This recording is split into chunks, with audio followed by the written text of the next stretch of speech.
Duryudana Sakti berkata seraya mencantolkan helm warna hitam yang dia kenakan ke kaca spion motor.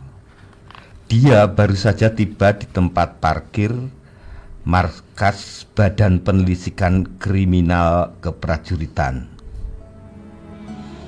Kata ibu, di seberang telepon itu samar-samar terdengar jawaban siap dan ya sedianya Duryudono tidak melanjutkan berbicara, Bu Artika. Tapi Pak Pramono, dia membatalkan bibirnya yang bergerak. Iya Pak Yudis, pria tinggi besar itu termangu karena perhatiannya tercuri oleh suara nyala mesin mobil. Dan menurut Bu Artika, Duryudono pun menyudahi percakapan singkat itu. Menu panggilan ditutup. Jenderal Bintang 2 itu lalu melepas jaket dan menaruhnya di atas jok motor. Duryudono berpikir, semoga rencana ini berhasil. Dan Duryudono berharap dalam hati. Sementara itu di tempat lain, Ajun Komisaris Jarasandha menghadap Komisaris Besar Dursasana. Eksekutor sudah siap, Man? Orang-orangnya siapa saja itu? Kata ibu, Gedeng Permani dan Muklas Sala sebagai pengintai ditemani Sentani Hanusala. Saya Obed dan Lesta Sala nanti yang akan mengeksekusi. Motor sudah siap? Sudah, Dan. Oke. Segera eksekusi. Siap, Dan.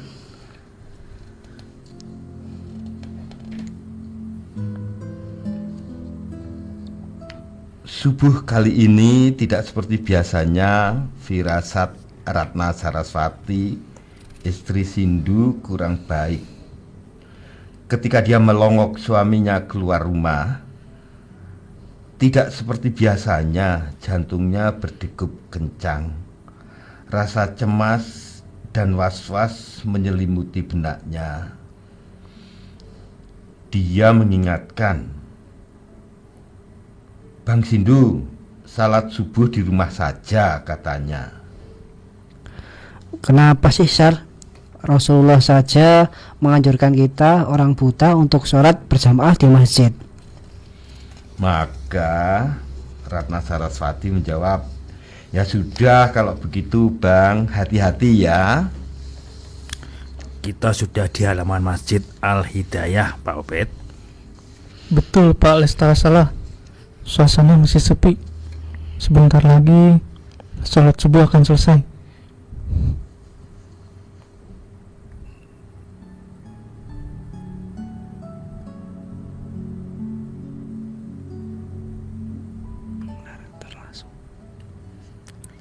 Siapapun pasti akan mati kena racun ini. Pasti matinya pelan-pelan. Dia pasti akan merasa pedih dan sakit terlebih dahulu.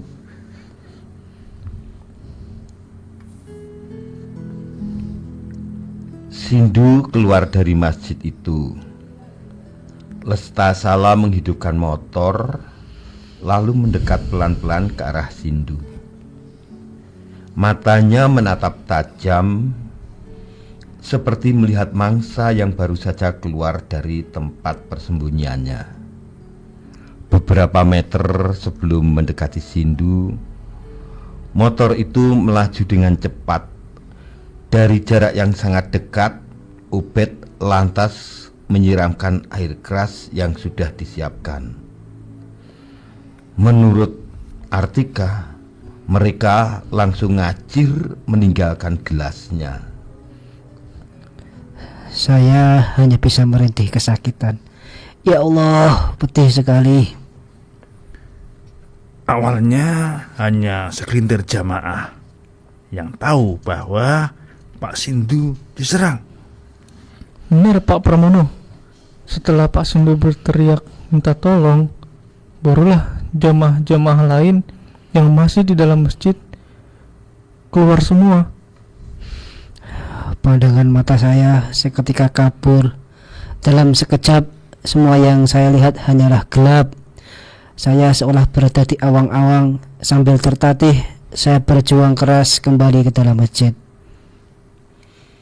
Dan Artika melihat Pak Sindu berusaha mencari air untuk membasuh wajah. Bahkan saya juga melihat Pak Sindu. Kepalanya membentur pohon nangka karena penglihatannya rusak. Kemudian suasana jalan Pandawa seketika ricuh. Semua orang kebingungan, panik. Di tengah kepanikan itu, ingatan saya berlarian ke sana kemari. Di dalam benak saya menari-nari di alam tanpa saya sadari. Diawali lembaran ketiga yang menjelma seperti manusia menghampiri Sindu. Kemudian muncul Sono dengan senyum mengembang, melambaikan tangan ke arah Sindu. Mereka tak berkata apa-apa, tapi senyum mereka menandakan kebahagiaan. Lalu muncul wajah 4 penyidik keprajuritan. Mereka mengenakan seragam lengkap, tertawa terbahak-bahak. Suaranya memekakkan telinga saya. Menurut Artika, mereka sambil menenteng buku catatan merah mendekati Sindu yang tergeletak, lalu kompak berkata, "Memang enak disiram air keras farangan." Begitu kira-kira. Tak menurut lama Artika. kemudian Pak Asmuni dan 4 pimpinan lakon datang dan tersenyum. Betul Pak Pramono. Mereka menyorongkan tangan, sepertinya ingin menolong, tapi Ternyata mereka mewawancari surat yang isinya meminta saya untuk mengundurkan diri. Dan hal itu dibenarkan oleh Artika. Dia masih ingat ketika itu Asmuni mengatakan pada Sindu supaya Sindu bertugas di luar. Suaranya samar-samar lalu lenyap bak ditelan bumi. Kemudian Bu Artika, giliran Narada bersama Prabu Trestarata hadir. Keduanya mengacungkan pistol dan mengarahkannya tepat di kening Pak Sindu. iya Pak Pramono. Di belakang mereka, bala prajurit menenteng senjata laras panjang, berteriak histeris, "Bunuh! Bunuh! Bunuh!" Orang-orang yang berkerumun di situ persatu mengelilingi saya. Mereka berputar-putar. Semakin lama putaran itu semakin kencang, seperti biang lalat di pasar hiburan rakyat. Saat putaran itu tak terkendali, saya tersadar dari petualangan gaib saya yang mengerikan yang baru saja saya alami. Namun mata saya tetap tak bisa melihat dengan jelas.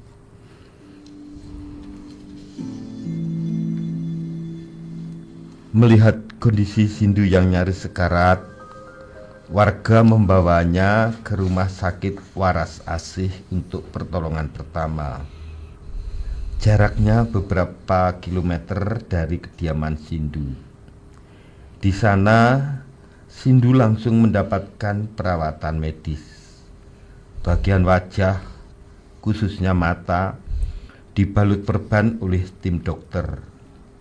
Mata kirinya cukup parah.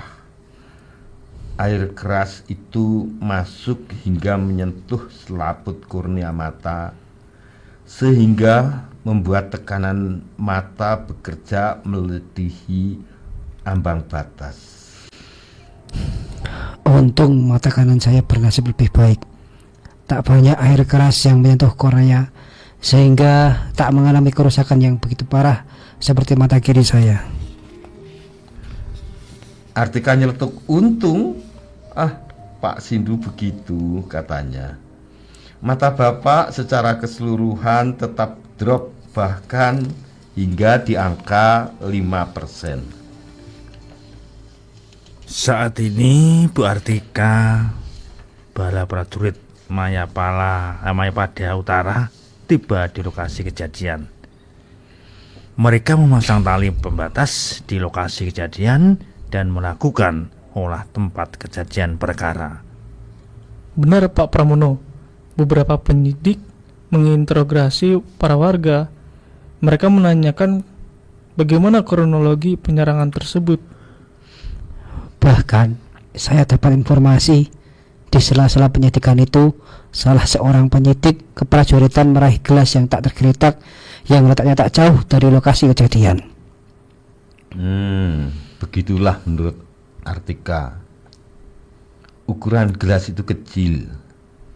Bau air keras asam sulfat begitu menyengat dari jarak sejengkal. Barang bukti itu harus diamankan Bu Artika.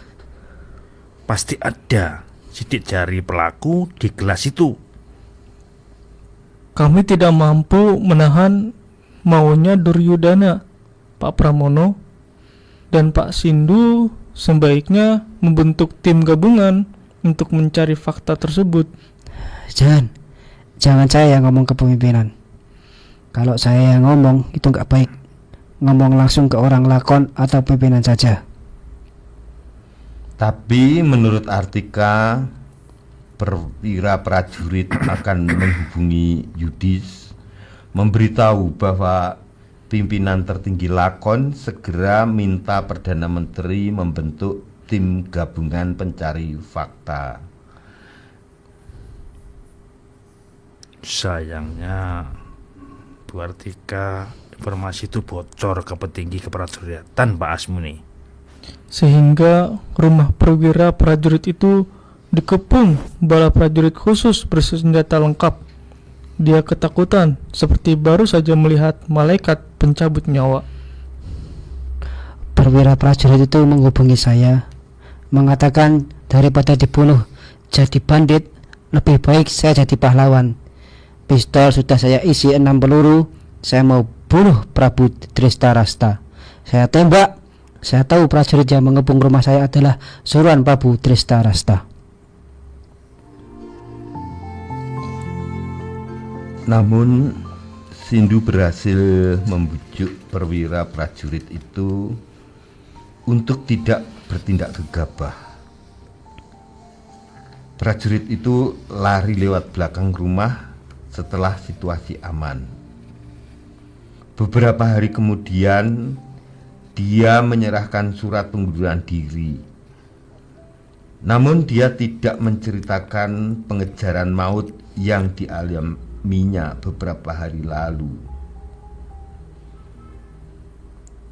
Nah, menurut Ibu, itulah rentetan peristiwa racun warangan yang menimpa Sindu. tapi perwira prajurit itu mengundurkan diri. Dia tetap membantu Sindu untuk mencari informasi keterlibatan prajurit dalam teror air keras itu. Benar Bapak, para abdi mengenakan pita hitam di lengannya masing-masing. Bagi mereka, Sindu bukanlah sekadar penyidik saja. Begitu kan Mas Ulung? Kedua anak-anak ini memang hebat. Sindu juga kena ketua wadah abdi yang bisa menampung keluh kesah dan menjadi cucuk lampah kepemimpinan tertinggi. Ya, iya Bu. Tanpa kehadiran Sindu, hubungan vertikal antara abdi dan pucuk pimpinan otomatis ya tersendat. Ya, kita jangan takut teror. Teror yang dialami Sindu itu juga teror bagi kita semua. Kita harus lawan. Lawan. Tapi untuk melawan teror itu kita harus siapkan amunisi. Dan apa Bapak, Pak, amunisi yang paling tepat? Ya, tentu saja seperti biasa, pasti nasi goreng. Mantap. Ayo kita siapkan nasi goreng kita, adikku. Siap Mas Ulung. Ayo siapkan nasi gorengnya. Asik. Makan nasi goreng.